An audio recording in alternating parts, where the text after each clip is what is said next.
नमस्ते फ्रेंड, जय Shri Krishna. Veena Deepak Soni YouTube channel में आप सभी का स्वागत है फ्रेंड्स। हर हर महादेव। आज की वीडियो में मैं आप सभी को बताऊंगी हर महीने प्रदोष व्रत आता है और हर महीने शिवरात्रि भी आती है। और शिवरात्रि और प्रदोष व्रत पे अगर हम घर पे ही पार्थिव शिवलिंग निर्माण करके पूजा करते हैं तो हमारी मन की जो भी इच्छा मनोकामना होती है वह अवश्य महादेव पूरी कर देते हैं। क्योंकि आप सबको पता है हमारे भगवान महादेव तो बड़े ही बोले हैं। वो तो भक्त की श्रद्धा और विश्वास देखते हैं, उन्हें उससे और उन्हें कुछ नहीं चाहिए होता है। एक लोटे से हमारे भगवान महादेव प्रसन्न हो जाते हैं। तो अगर हर महीने प्रदोष का व्रत करते हो, अगर आप लोग हर महीने प्रदोष का व्रत करते हैं और महाशिवरात्रि का भी व्रत करते हैं तो इसके ऊपर हम किस प्रकार पार्थिव शिवलिंग का निर्माण करके घर पे सरल तरीके से भगवान महादेव को प्रसन्न करते हैं उसके बारे में आप सभी को बताऊंगी। तो देखिए, हमें शुद्ध मिट्टी चाहिए होती है। शुद्ध मिट्टी आप किसी भी गमले की मिट्टी ले सकते हैं, लेकिन हमें बस तुलसी के वृक्ष की मिट्टी नहीं लेनी है। उसके अलावा आप किसी भी वृक्ष की मिट्टी ले सकते हैं। उसे हमें शुद्ध गंगा जल डाल के और थोड़ा सा कच्चा दूध डाल के हमें पार्थिव शिवलिंग का निर्माण करना है। और पार्थिव शिवलिंग का हम लोग किस प्रकार निर्माण करते हैं इसकी वीडियो मेरे चैनल पे आप सबको मिल जाएगी। तो सर्वप्रथम चौकी ले लेंगे। चौकी के ऊपर शुद्ध गंगा जल छिड़क के कपड़े से साफ करके चौकी को पवित्र कर लेंगे। उसके बाद में हमें सब श्वेत वस्त्र बिछाना होता है, क्योंकि आप सबको पता है भगवान महादेव को श्वेत वस्त्र हमारे अत्यधिक प्रिय है। के बाद में हम जो मिट्टी से पार्थिव शिवलिंग का निर्माण किया उसे विराजमान करेंगे। उसे विराजमान हम एक प्लेट पे करेंगे। जब भी आप पार्थिव शिवलिंग का निर्माण करो तो आप जब पार्थिव शिवलिंग का निर्माण करो उससे पहले उसे बेलपत्र के ऊपर आप पार्थिव शिवलिंग का निर्माण करना बड़े ही और उत्तम होता है। उससे हमें भगवान महादेव प्रसन्न भी होते हैं। तो यहाँ पे मैंने भगवान पार्थिव शिवलिंग का निर्माण कर लिया है और मैं एक प्लेट पे विराजमान करूँगी, जिससे मैं भगवान महादेव का अभिषेक करूँगी। तो वो जल भगवान के पर स्पर्श करने से नीचे बह जाए, इससे हमारे पार्थिव शिवलिंग खंडित नहीं होगा। तो भगवान महादेव को 3 बार स्नान कराने का अत्यधिक महत्व है। तो यहाँ पर मैं पहले सर्वप्रथम शुद्ध गंगा जल से स्नान कराऊंगी। गणेश जी भगवान, कार्तिकेय जी, अशोक सुंदर और माता पार्वती के अष्टदल कमल पे सर्वप्रथम स्नान कराने के बाद ओम नमः शिवाय, ओम नमः शिवाय मंत्र का उच्चारण करते पहले गंगा जल से स्नान कराऊंगी, फिर भगवान को पंचामृत स्नान कराऊंगा, फिर पुनः शुद्ध जल से स्नान कराऊंगी। क्योंकि भगवान महादेव को 3 बार जल से स्नान कराने का अत्यधिक महत्व है। उसके बाद में वस्त्र, कलावा या मूली आप जनेऊ अर्पित कर देना। के बाद में हम भगवान महादेव को तिलक करेंगे। तो सर्वप्रथम गणेश जी भगवान के स्थान पे, फिर कार्तिकेय जी, अशोक सुंदरी और माता पार्वती के अष्टदल कमल के तिलक करने के बाद भगवान महादेव को चंदन का तिलक लगाएंगे। और भगवान महादेव को मैं तीन अंगुलियों से त्रिपुंड बनाऊँ, क्योंकि भगवान महादेव के त्रिपुंड लगाने का अत्यधिक महत्व है। उसके बाद में तो त्रिपुंड आप 3 अंगुलियों से बड़ा ही सुंदर उत्तम लगाए, जिससे भगवान महादेव का श्रृंगार भी अत्यधिक सुंदर। उसके बाद में भगवान महादेव को अक्षत अर्पित करूँ। अक्षत हमेशा साबुत होने चाहिए। पूजा में खंडित अक्षत का इस्तेमाल नहीं किया जाता है। तो गणेश जी भगवान का उसके बाद में गणेश जी से भगवान महादेव को बेलपत्र अर्पित करूँगी, क्योंकि भगवान महादेव की पूजा बेलपत्र के बिना अधूरी है। तो आप सारी पूजा के बीच में ओम नमः शिवाय, ओम नमः शिवाय, ओम नमः शिवाय मंत्र का उच्चारण करते हुए भगवान मंत्र महादेव को 5, 7, 11 जितनी आपकी श्रद्धा हो उतने बेलपत्र अर्पित कर सकते हैं। यहाँ भगवान महादेव को मैं 5 बेलपत्र ओम नमः शिवाय, ओम नमः शिवाय और चंदन लगा के और चिकने वाले स्थान से हम भगवान महादेव को बेलपत्र अर्पित करेंगे। उसके बाद में हमें दीपक प्रज्वलित करना था, क्योंकि हमारी पूजा का साक्षी हमेशा दीपक होता है। तो आप तिल्ली के तेल का भी दीपक प्रज्वलित कर सकते या देसी के घी का भी दीपक प्रज्वलित कर सकते। अब यहाँ पे मैंने देसी घी का दीपक प्रज्वलित कर दिया है। उसके बाद में हम भगवान को फूल पुष्प अर्पित करेंगे। तो आप पूरी पूजा के बीच में ओम नमः शिवाय, ओम नमः शिवाय, ओम नमः शिवाय मंत्र का उच्चारण करते रहना, क्योंकि भगवान महादेव मन के भाव देखते हैं और उन्हें कुछ नीचे। उसके बाद में भगवान महादेव को मैंने श्वेत पुष्प अर्पित किए, जो भगवान महादेव को अत्यधिक प्रिय है। उसके बाद में भगवान को धतूरा, धतूरे का फूल, ये जो भी सामान भगवान महादेव को, कनेर के फूल, पुष्प जो भी अत्यधिक प्रिय है वह सभी अर्पित करूँगी। अगर आप लोगों को नहीं मिले तो आप इस पाठ को स्किप भी कर सकते हैं।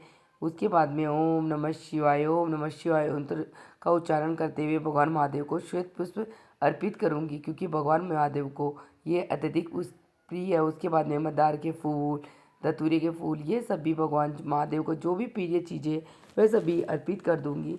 और सभी के बीच में ओम नमः शिवाय, ओम नमः शिवाय मंत्र का उच्चारण करते रहेंगे। इस प्रकार हम घर पे भी सरल तरीके से भगवान महादेव को प्रसन्न करके हमारी मन की जो भी इच्छा मनोकामना मैं पूर्ण करा सकते हैं। उसके बाद में भगवान महादेव को भोग अर्पित करूँगी। तो आपके पास जो भी घर में भोग हो वह भी अर्पित कर सकते हैं। तो यहाँ पे मैं भगवान महादेव को ड्राई फ्रूट्स और मिश्री का भोग अर्पित करूँ। उसके बाद में जो भी ऋतुफल आपके पास हो वह ऋतुफल भोग में अर्पित करें। उसके बाद में मैं प्रदोष व्रत की कहानी सुनने के लिए हम हमारे सीधे हाथ में थोड़े से अक्षत के दाने फूल लेके प्रदोष व्रत की कथा कहानी सुनेंगे। कहानी सुनने के बाद में हमें जो अक्षत के दाने भगवान महादेव को अर्पित कर देंगे। उसके बाद में हमें भगवान महादेव की आरती करनी है। तो यहाँ पे आप अलग से दीपक प्रज्वलित करके भी आरती कर सकते हो या कपूर की भी आरती कर सकते हो। यहाँ पे मैं कपूर प्रज्वलित करके सर्वप्रथम गणेश जी भगवान की आरती करी। उसके बाद में भगवान महादेव, कार्तिकेय जी और पार्वती माता सभी की आरती करूँगी। आरती करने के बाद में भगवान को आरती दिखा देंगे। उसके बाद में कुछ दक्षिणा अर्पित कर देंगे। दक्षिणा हमेशा पूजा में रही कमियों को पूर्ण करने के लिए चढ़ाई जाती है। उसके बाद में हमें पूजा का आचमन करना होता है। तो हमारे तो हाथ में तो सीधे हाथ में थोड़ा सा जल लेकर हमारी चौकी के ऊपर से जल घुमाकर हम नीचे छोड़ देंगे, आचमन कर लेंगे और उससे भगवान से हाथ जोड़कर क्षमा याचना करेंगे। अगर भगवान महादेव मेरी पूजा पाठ में कोई कमी या गलती रह गई हो उसके लिए मुझे आप माफ़ कर देना। इस प्रकार हमें जो ये चौकी हमने लगा के प्रदोष व्रत की पूजा की है ये चौकी यथावत ही रहेगी। अभी हम चौकी को दूसरे दिन उठाएंगे। तो इस प्रकार अगर हम लोग आचमन नहीं करते तो हमारी पूरी पूजा का उसके बाद में ओम मृत्युंजय के मंत्र का उच्चारण कर सकते हो, आप माला फेर सकते हो। जो भी आपकी मन की इच्छा मनोकामना उसे मानते हुए आप भगवान महादेव के सामने ही माला भर सकते हो। उसके बाद में हमें हमारे सीधे हाथ में थोड़ा सा जल लेकर आचमन करना था और इस प्रकार हम 2 बार चौकी पे से घुमाकर जल नीचे छोड़ देंगे और इस प्रकार हम आसन को प्रणाम करके खड़े हो जाते हैं। अगर इस प्रकार हम आचमन और सीधे आसन को प्रणाम करके नहीं उठते तो कहा जाता है कि हमारी पूरी पूजा का फल इंद्र देवता लेके चले जाते हैं, क्योंकि इंद्र देवता पर ब्रह्म हत्या का पाप चढ़ा हुआ होता है। इस प्रकार हम भगवान महादेव की प्रदोष व्रत की पूजा विधि सरल तरीके से घर पे कर सकते हैं। उसके बाद में ये चौकी जो हम लगाई है ये यथावत ही रहेगी।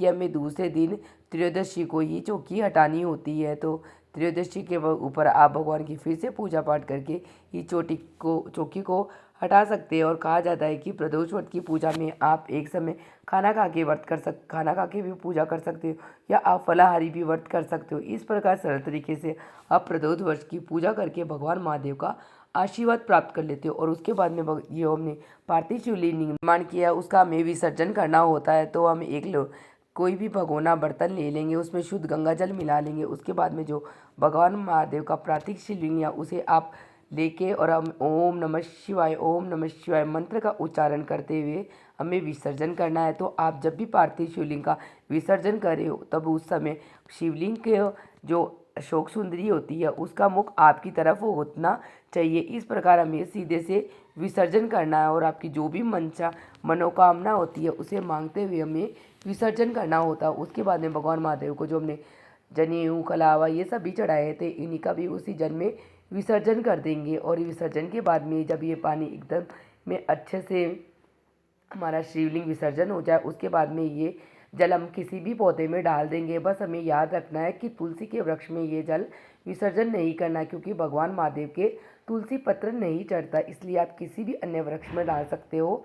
बस हमें तुलसी के वृक्ष में इस जल को नहीं डालना है। तो इस प्रकार हम घर पे प्रदोष व्रत में पार्थिव शिवलिंग का निर्माण करके पूजा कर सकते हो। और जो हमने फूल पुष्प चढ़ाए थे उन सभी का विसर्जन हम किसी गमले की मिट्टी में कर देंगे, जिससे हमारे खाद का रूप बन जाएगा। क्योंकि इधर उधर हमें कभी भी हम भगवान को जो फूल पुष्प अर्पित करते हैं उसे इधर उधर नहीं विसर्जन करना चाहिए, क्योंकि ये किसी के पैर में आए तो ये इससे हमें दोष लगता है। इस प्रकार हमें घर के ही में ही किसी गमले में विसर्जन कर देना चाहिए। जो फूल पुष्प वो हमारे पेड़ पौधों के लिए खाद का काम करते हैं। इस प्रकार हम सरल तरीके से प्रदोष काल में घर में पूजा करके भगवान महादेव का आशीर्वाद प्राप्त कर सकते हैं। इसके बाद में भगवान महादेव को हमने प्रदोष व्रत में जो भी फल भोग चढ़ाए हैं वह सभी हमें घर में सभी को वितरित कर देना चाहिए प्रसाद के स्वरूप। इस प्रकार हम सरल तरीके से भगवान महादेव की प्रदोष काल में पूजा कर सकते हैं। इसी के साथ मेरी वीडियो यहीं समाप्त होती है। आप सबको मेरी वीडियो कैसी लगी मुझे कमेंट बॉक्स में हर हर महादेव लिख के ज़रूर बताना। और मेरी वीडियो आप लोगों के लिए थोड़ी सी भी यूज़फुल है तो प्लीज़ वीडियो को लाइक कर लेना और चैनल को सब्सक्राइब कर लेना, जिससे आने वाली वीडियो के नोटिफिकेशन आप लोगों के लिए मिल सके। वीडियो देखने के लिए आप सभी का धन्यवाद। मिलते हैं नेक्स्ट। जय श्री कृष्णा। राधे राधे।